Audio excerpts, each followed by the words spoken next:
You want to know what I feel like? I feel like Will Smith at the end of Bad Boys 2 when Martin Lawrence hits that perfect shot and kills that guy, and he looks back and he's like, "Yes! Yes! From now on, that's how you shoot. Yes! From now on, this is how we do Marvel. This is how we do Marvel. Holy fuck!" Don't let anybody say that Marvel's not able to do Infinity War level shit in 40 minutes. Because damn, I was hooked the moment this episode started, which a lot of that has to do with the hype from last week. Because last week there was a ton of hype with how Ultron was just bossing everything, munching universes, giving Uatu to watch those quick fades. Marvel, and by extension Disney. Yes, if you can make, what are we going into? Phase 4? Phase 5? If you can make this next phase like this, I'm here for it.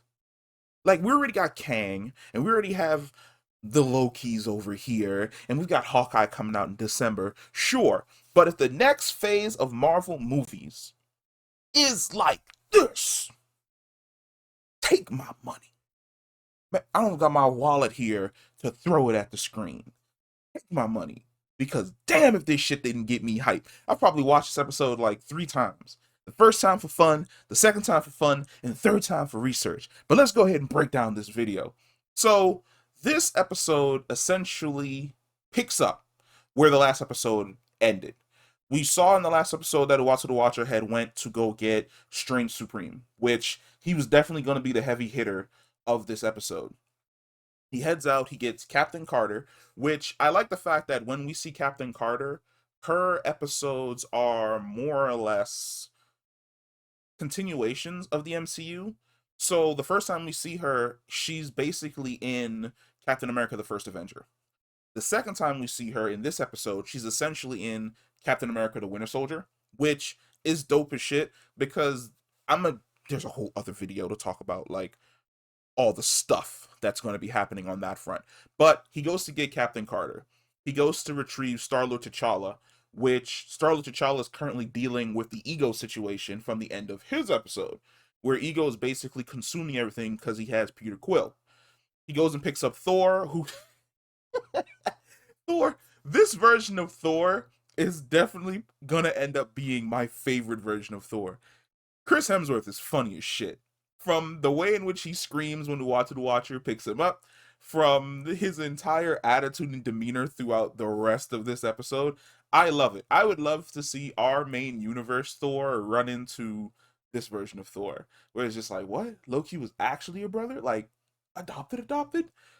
After he picks up Thor, he goes to get Killmonger, which the Killmonger situation definitely kind of caught me off guard because I knew that Shuri and the Pepper Potts from that universe were going to be attempting to overthrow Killmonger. But Wakanda is devastated. And it broke my heart, man. Seeing Wakanda reduced to just like this fire pit hellscape with American helicopters flying back and forth, just doing strafing runs. The Wakandan royal throne on fire, broken glass everywhere. It's like, fuck. Damn, Eric. Oh, why you do Wakanda like this? Of course, we already have Doctor Strange Supreme, which he's basically working with the Watcher and has essentially the 411 on what the Watcher's plan is, even though the Watcher's kind of keeping some of the details to himself. And then finally, we got Gamora, which I thought this episode was going to be a heavy Gamora centric episode. But yo, first off, I need to know what happened in this universe because Tony Stark is in what I can only assume the designation of that armor is the Thanos Buster armor. That armor looks absolutely fantastic in every way, shape, and form. And one of the interesting points that they more or less hinted at in this episode is Gamora's title is Gamora, Survivor of Sakaar and Slayer of Thanos. So Sakaar is essentially the world that the Hulk ended up in the MCU, where the Game Master is, or the Grandmaster. Game Master? Grandmaster? Same thing. Whatever. And it's interesting to see that in this universe somehow Gamora ended up on Sakaar.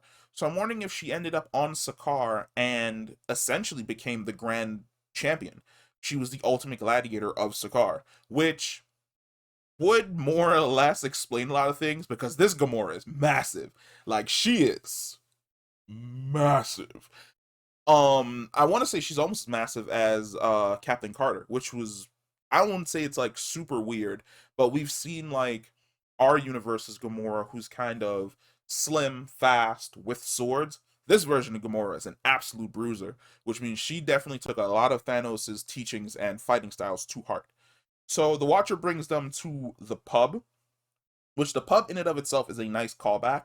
Not only is the pub an Easter egg to DC's Ultima Thule, but which is more or less the completely lost my train of thought, which is more or less the yeah, used by Justice Incarnate, which is the multiverse Justice League.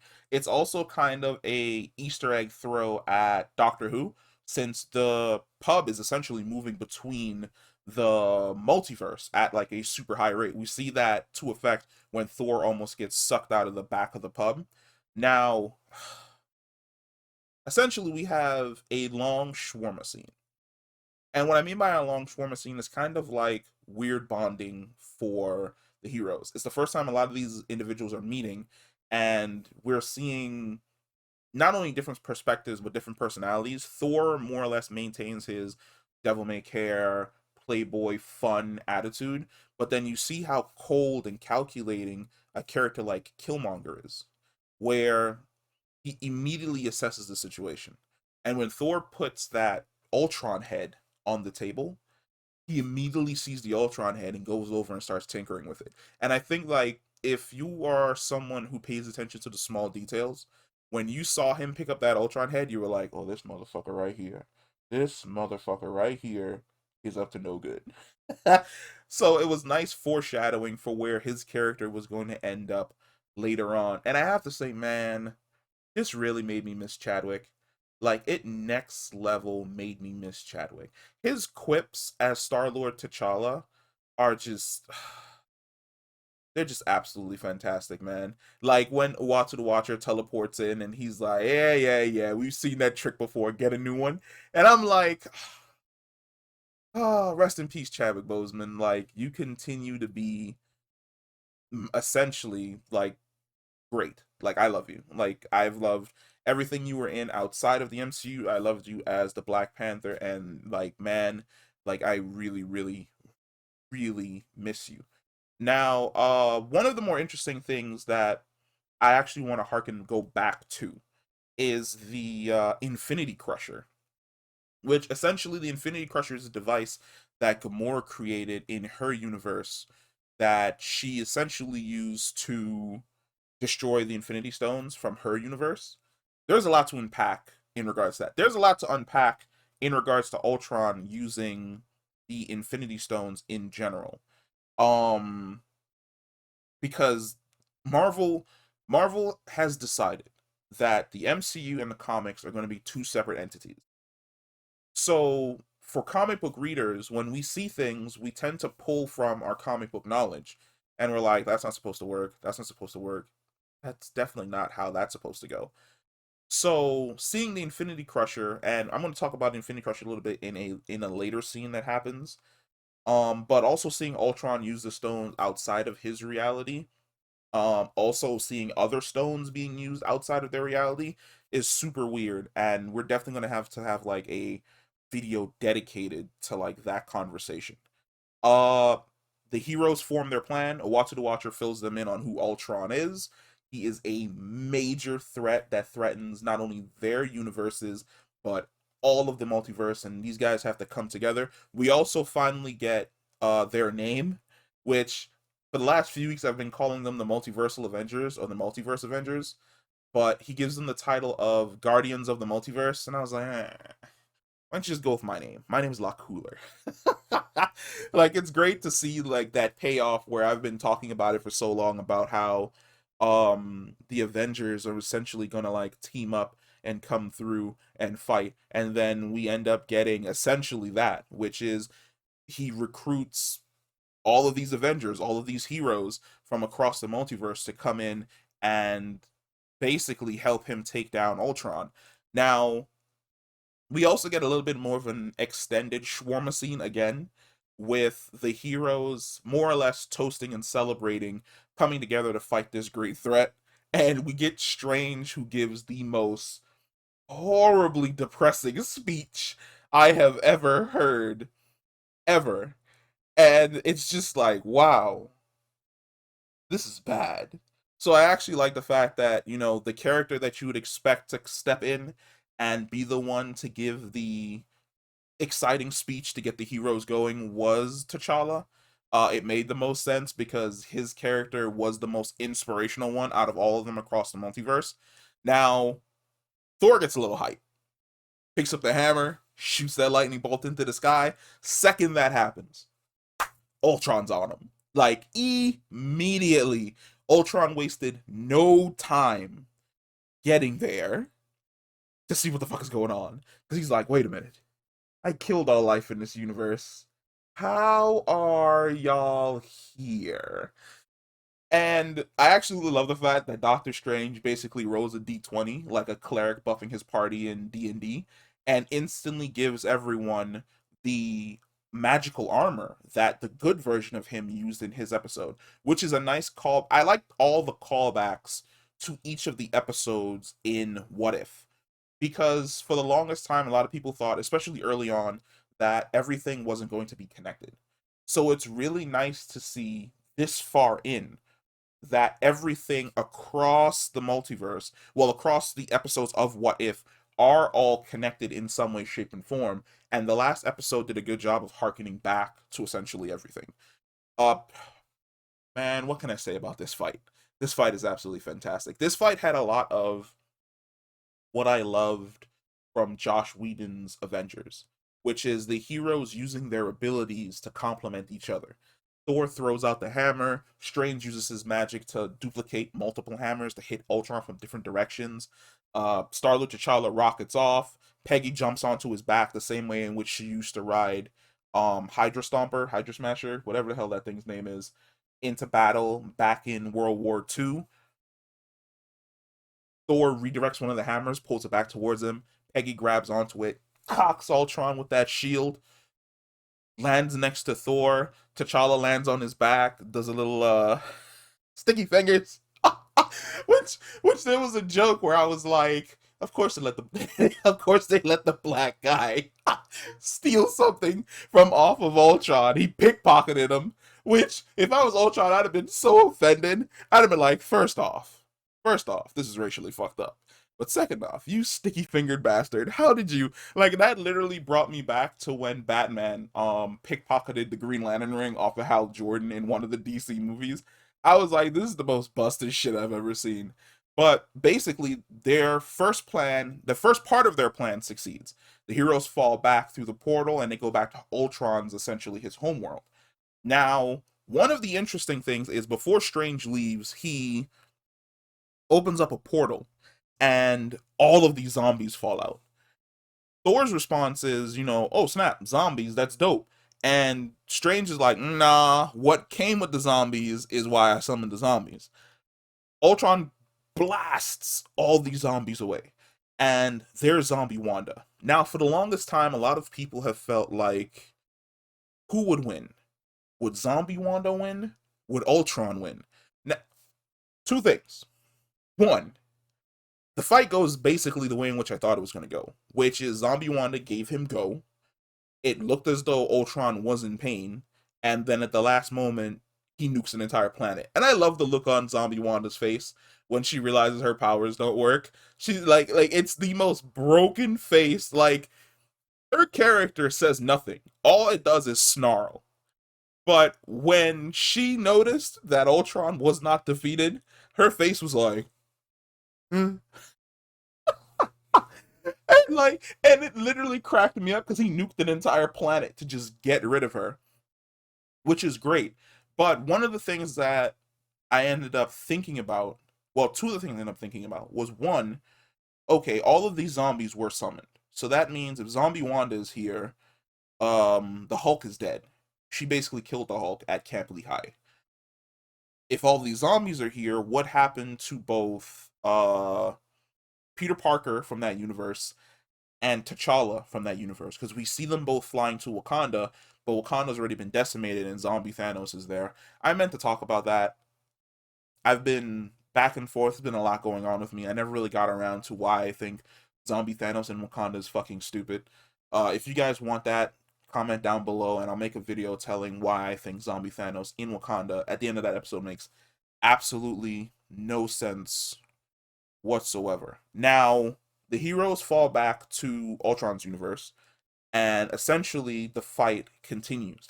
I do feel as though Ultron being Ultron should have noticed just how dangerous Doctor Strange Supreme was. Because not only when he showed up did Doctor Strange Supreme buff basically the entire party so that they can fight on par with him, but he was giving Ultron go. And we see that, which is another versus that a lot of people had questions for about who was stronger between Doctor Strange Supreme and Ultron Supreme. Because in Doctor Strange's episode, we see Doctor Strange literally hold the walls of his multiverse from collapsing around him to the point where he was able to save a house-sized version of his universe. And in Ultron's episode, we saw Ultron literally like chomp on a galaxy. So it's good that this episode definitely called back to the most powerful beings that showed up in the What If series in the form of Zombie Wanda, which Ultron rolls, and Strange Supreme, where Ultron is like, I'm a god. I can rewrite reality at my will. Like, goodbye. And he wipes out the universe. And, well, the galaxy. He wipes out the galaxy. And the second he goes to wipe out the galaxy, it reverses, and Strange, like, has it in his hand, and he's just like, nom, nom, nom, nom, nom, nom, nom. And it's, like, more energy for him. I feel as though in that moment, when Strange did that, Ultron should have been like, you gotta go. Across the board, don't give a shit about anybody else. Y'all are just regular humans, but you have to go. I absolutely have to kill you. The return of Natasha Romanoff, well, that universe is Natasha Romanoff. I think it was handled extremely well, but at the exact same time, I had a question about how you're here because the last time we saw you, you were in like the Russian wilderness, and this is clearly New York that they've teleported to. Yet here you are. How'd you end up here? Was this Uatu's plan? Was this Doctor Strange's plan that he basically dropped them as close as possible to her location? I don't know. Like, I have no clue whatsoever exactly why Natasha ended up where she was. Like, it doesn't make any sense to me basically. Now, a great callback and a really great callback in this episode is definitely when Natasha, when Gamora and Ultron fight, and Gamora slashes Ultron in half. This is a great callback to Ultron's episode where when Thanos came out of the portal, Ultron instantly just zipped him in half and he was dead. And he took the gauntlet for himself. And one of the complaints a lot of people had was essentially how was it that Ultron was able to instantly kill Thanos, whereas basically in this episode when the same thing happens to him, he just reverses time and he's back to normal. One element of surprise. It's a shitty answer, but it's literally the only one that I can give. It's the only one that I can give that even remotely makes sense. Thanos came through the portal. He wasn't expecting basically the planet to have been annihilated. When he teleported into Earth, he didn't expect it to look like that. He didn't expect to find Ultron there, just standing there. And you can see the look of the look of confusion on Thanos' face when he steps out of the portal. He's like, "What the fuck is this? Why are you just standing here?" And then zip, before he can even react, like he's dead. Now the question can be like, well, why didn't the stones activate to save him? Thanos is human. Well, human. He's immortal, whereas Ultron is a machine. The way Ultron's reaction time is a lot higher than Thanos' reaction time. For Doctor Strange using a time reversal spell, he had to set the spell in place beforehand before he went to go meet Dormammu. For Thanos, he has to close his fist to activate the Infinity Stones. Ultron zipped him in half before he even had a chance to react. Like I said, it's a terrible explanation, but it seems as though that is the route that Marvel has chosen to go in regards to why Vision Ultron was able to instantly kill Thanos verbatim the second he showed up. Now, another great callback that happens is essentially Doctor Strange pins down Thanos. Thanos. Well, no, we're getting to that. So essentially, Doctor Strange pins down Ultron. And when he pins down Ultron, it's basically a callback to Infinity War when the heroes did the exact same thing with Thanos. Now, here's where, like I said before, something that happens that kind of sort of annoys me, which is the Infinity Crusher is sent in and it attaches itself to his chest, to Ultron's chest. And it attaches something to his head and it starts removing the stones. And its plan, the way it works is it removes the stone, then inside of it, it crushes and destroys them. It fails. And the reason why it fails is given, I can't remember if it's given by Ultron, if it's given by Gamora, but one of them essentially says that it wasn't going to work because the Infinity Crusher was designed to destroy the stones from her universe, which is annoying, which is also bad writing. Um, if you're going to say that the stones are going to work outside of the universes, and you're going to create something in a universe that can destroy Infinity Stones, it would make sense that this thing that you created would be able to destroy Infinity Stones no matter where they're from. Because essentially, Infinity Stones are Infinity Stones. And we see more or less a version of this in Loki when all the Infinity Stones, even ones from long lost universes, are all just sitting inside of a box. When that happened, I was like, that's stupid. That harkens back to the fact that Ultron, even if right now he's in his native universe, he was still using the stones in other universes at maximum power when they should have been more or less neutered in regards to the strength. As we know, doesn't work. Ultron breaks free. He knocks everybody away. Captain Carter and Natasha come up with the plan for Natasha to inject Armin Zola into Ultron, which was the plan that Natasha and Clint had before he had died. Now, I like this because it's a really dope callback to the first Avengers movie when Hawkeye fires the arrow at Loki and he catches it. This time, the arrow hits its mark, buries itself in Ultron's head. Zola gets uploaded into Ultron, and this is also one of those situations where I kind of had to suspend disbelief because this is Ultron's body, and Zola's kind of like a virus. Now I can understand that Zola's probably spent a lot of time in Natasha's universe figuring out ways to infect and corrupt Ultron. So he's had time studying the Ultron network and his internal systems in order to pull this off, but he pulled it off a little bit too easy. I kind of felt as though Ultron should have been able to give him a little bit more go inside of his own body before he just got absolutely deleted. And then finally, we arrive at it. We arrive at the foreshadowing of Killmonger having that Ultron head since the beginning of the episode, where essentially, from his own universe, he's lost. If he goes back to his own universe, he's dead. The Wakandans are going to arrest him, and then the Americans are going to take their pound of flesh for him killing Tony Stark and starting the war in general. So he uses the Ultron head, and he assimilates Ultron's body.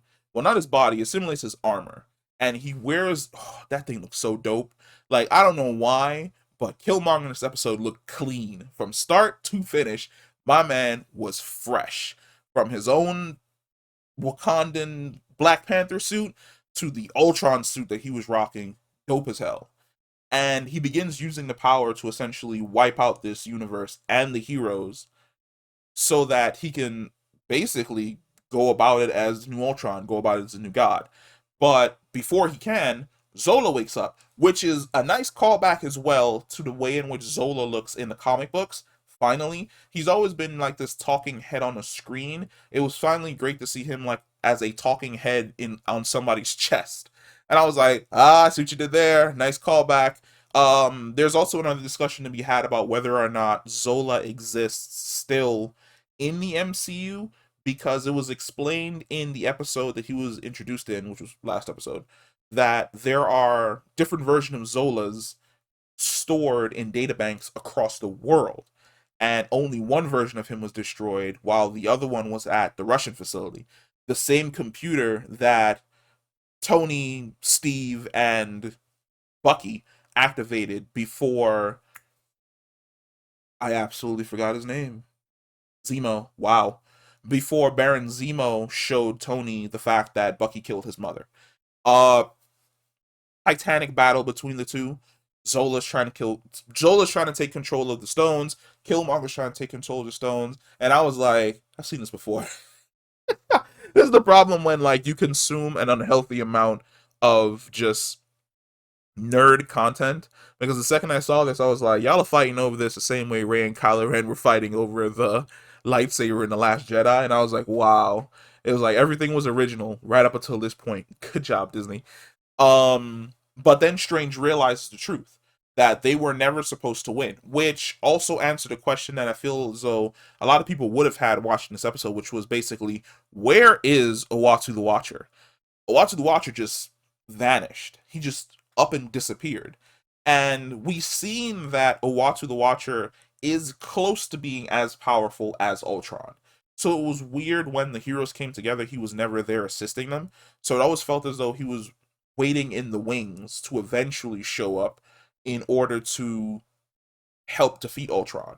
When Strange realizes this, he traps both Zola and Killmonger in a, I don't know, pocket universe. It looks like the mirror dimension, but it's not the mirror dimension. It also looks like Doctor Strange's pocket universe.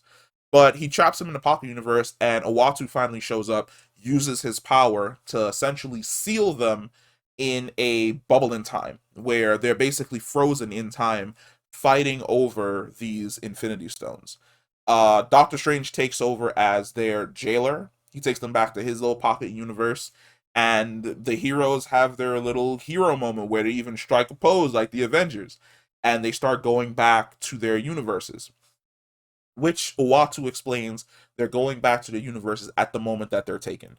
Before she leaves, though, there's also a nice callback to Endgame in the fact that Captain Carter looks at a picture of Steve on the wall, and Owatu's like, "You don't want to go back to your time, do you? You want to go back to a different point in your time." And she's like, "Yeah, because I feel as though like I've given a lot for not only the multiverse but my world as well." And Owatu's like, "No, because um your universe, the time in which you left, your universe still needs a Captain Carter." And she goes through the door and returns back to the moment in which she left. And all the characters essentially pick up from where they left off. Now, for Natasha, there's nothing for her to pick up. The Earth is dead. Ultron killed everyone on Earth. She's the only one, and she doesn't want to go back to that dead planet. And Owatu's kind of like, yeah, but like, I gotta take you back because, I'm not supposed to interfere. And at the last minute, he's like, you know what, fuck it. And finally, we go back to the universe that Hank Pym killed off all of the Avengers. And Owatu's like, this world lost is Natasha Romanoff, but, hey, if you want to help them, you absolutely can. And she goes in, she kicks the shit out of Loki, and Nick Fury's like, you ain't my Natasha, but you got the same fire as my Natasha, so you want my team again. Let's go. Avenger Initiative. And I thought that was super dope that he not only realized that she wasn't his Nat, but at the same time that essentially she had the same fire and spirit as his Nat, which is super dope. And I wonder how she's gonna feel though, because yes, that universe lost its Natasha, but this universe also doesn't have a Hawkeye. So I'm wondering whether or not Nat will put more time into helping raise Barton's kids, which would make the most sense. Or if she would just essentially join the Avengers and not have anything to do with like their kids. The rest of the heroes go back to their time. Captain Carter goes back to the boat from Winter Soldier. I completely forgot the name. The Numidian Star. Wow, my brain can't remember normal shit. If there's something normal that I'm supposed to remember, it absolutely doesn't remember it at all. However, if there is like an obscure comic book reference that I should have forgotten, it is on point. And I'm like, hell. Like, I don't only want to know comic book knowledge, I'd like to also remember, like, important things. Holy shit. We see Star Lord T'Challa go back to his world where they fight off Ego, and it looks as though the Peter Quill from that universe is going to end up essentially joining the Ravagers, which is super dope. I love the fact that, we're gonna probably get T'Challa and oh no, we're not gonna get see, this is what happens when I'm super hype. Like I'm like, yeah, we're gonna definitely gonna get like a continuation of that story, T'Challa and Peter Quill, but like Chadwick Chadwick's gone, man. Oh man, that's fucked up. I guess they're gonna like use another person to voice T'Challa in the future episodes, but man, that brought me down, man. I was so super hyped and that brought me down. Gamora goes back to her universe, which we need to see more of that universe because yo, Tony's armor in that universe is fucking amazing. I don't know if that's called like the Thanos Buster or what exactly that armor is, but look at that thing. That thing is clean. I have always been someone who has loved the mechanical suits over the nano suits. I've always felt the mechanical suits were a whole lot cooler, to me at least. But yes, I don't know what that thing is, but that thing has like Drax markings on it, so I'm definitely calling that like the Thanos Buster. That's the Thanos Buster suit in my headcanon. Thor returns back to his universe. He's with Jane again, which is good. He finally gets the happy ending that he was supposed to get at the end of his episode before Ultron shows up and just started mopping absolutely everyone. And then we get like a super dope ending, which is, I feel as though this Uatu the Watcher doing his monologue to send us off is the equivalent of DC having like Superman do the flyby at the end of like his episode at the end of his movie, which is super dope. Like I loved Uatu the Watcher in this. Absolutely fantastic. Greatly voiced by Jeffrey Rush. I really hope I said Jeffrey Rush, but I really feel like Jeffrey Rush is the guy from Pirates of the Caribbean, and I just absolutely butchered my man's name. So now I gotta hit the quick Google search to make sure that like I'm right, or Jeffrey Wright, Jeffrey Wright. Hold on, because I don't feel like doing a second take of this. So you guys are just gonna have to like sit through this until yeah. Jeffrey Wright, fantastically voice acted by Jeffrey Wright. Absolutely love him. And then we get the post credit scene, which man, it doesn't it doesn't give a lot, but it sets up a lot because in the post credit scene we see Natasha and Captain Carter inside the Numidian Star, and Captain Carter says this is what Batroc was trying to smuggle or steal, and they go to a container, and inside the container is the Hydra Smasher or the Hydra Stomper or whatever the hell it is, the Hydra bot, and Natasha says there's a life sign inside the bot, and it's hinted at that the person inside of the Hydra Stomper is probably Captain America. Well, he's not Captain America, but Steve Rogers. Here's the thing. From what we've seen of Captain Carter's episodes, they always follow a theme of the Captain America movies. The first one was Captain America, the First Avenger. The second one was Captain America, Winter Soldier. It is a high probability that the Steve Rogers that is inside of the Hydra Stomper is not the same skinny Steve Rogers that we were used to. I really have a feeling that it's Hydra Captain America or Hydra Captain, whatever the hell, inside of the Hydra Stomper. That basically Hydra got a hold of him at some point in time. He disappeared at some point of time. And they basically put him through the exact same thing that they did to Bucky. And I wouldn't be shocked if inside of that thing was the basically basically the Hydra version of Captain America. And that's dope as hell. And that's one of the things that I love about What If. What If absolutely sets up just an infinite amount of possibilities for an infinite amount of directions that the story can go in. And I'm absolutely here for it. It's fucking dope as hell. But yeah, this video has gone on long, but there was a lot to talk about in this episode. This episode is absolutely dope as hell. I fucking loved it, and I hope everybody else loved it as well. I know we're already down for a season 2, but man, these Disney Plus shows have been absolutely fucking crushing it. They've been absolutely crushing it across the board, and to be quite honest, I can't fucking wait. I cannot wait. But that's it. That's the video. Peace.